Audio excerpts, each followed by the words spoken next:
মাত্র ১৩ বছর বয়সেই মিলিয়নিয়ার। শুনতে অবাক মনে হলেও এমনটাই করে দেখিয়েছেন মার্কিন শিশু অভিনেতা ইয়ান আর্মিটেজ। সেলিব্রিটি নেটওয়ার্থ.com-এর তথ্য অনুসারে ১৬ বছর বয়সী ইয়ানের নিজ সম্পত্তির পরিমাণ $৬ মিলিয়ন, বাংলাদেশি টাকায় যা ৭১ কোটি টাকা। ইয়ান আর্মিটেজের জন্ম ২০০৮ সালে জর্জিয়ায়। ইউটিউব সিরিজ ইয়ান লাভস থিয়েটার দিয়ে পরিচিতি লাভ করেন তিনি। সেখানে ৬ বছর বয়সী ইয়ান মিউজিক্যাল থিয়েটার শোর রিভিউ করতেন। ২০১৪ সালে এই সিরিজটি ভাইরাল হলে ট্যালেন্ট এজেন্টদের নজরে আসেন ইয়ান।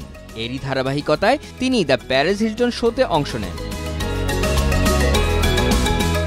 ২০১৭ সালে ইয়ান জনপ্রিয় শো দ্য বিগ ব্যাং থিওরির স্পিন অফ ইয়াং শেলডনের প্রধান চরিত্রে অভিনয়ের সুযোগ পান। মাত্র ৯ বছর বয়সেই প্রাইম টাইম টিভি শোর মূল চরিত্রে অভিনয় করা সর্বকনিষ্ঠ অভিনেতাদের একজন হয়ে ওঠেন তিনি। ৭ মৌসুম শেলডন কুপারের চরিত্রে অভিনয় করেন ইয়ান। সংবাদ মাধ্যমের প্রতিবেদন অনুসারে ইয়াং শেলডনের কাজ শুরুর পর ইয়াং প্রতি এপিসোডে $৩০,০০০ পারিশ্রমিক পেতেন। প্রথম সিজনে তার মোট আয় ছিল $৬,৬০,০০০।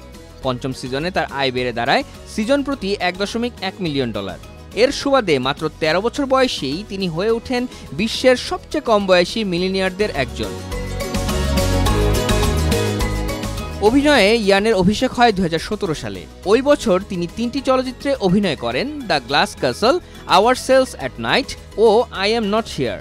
পাশাপাশি TV show and order special victim unit ও বিগ লিটল লাইজ এও গুরুত্বপূর্ণ চরিত্রে অভিনয় করেন তিনি।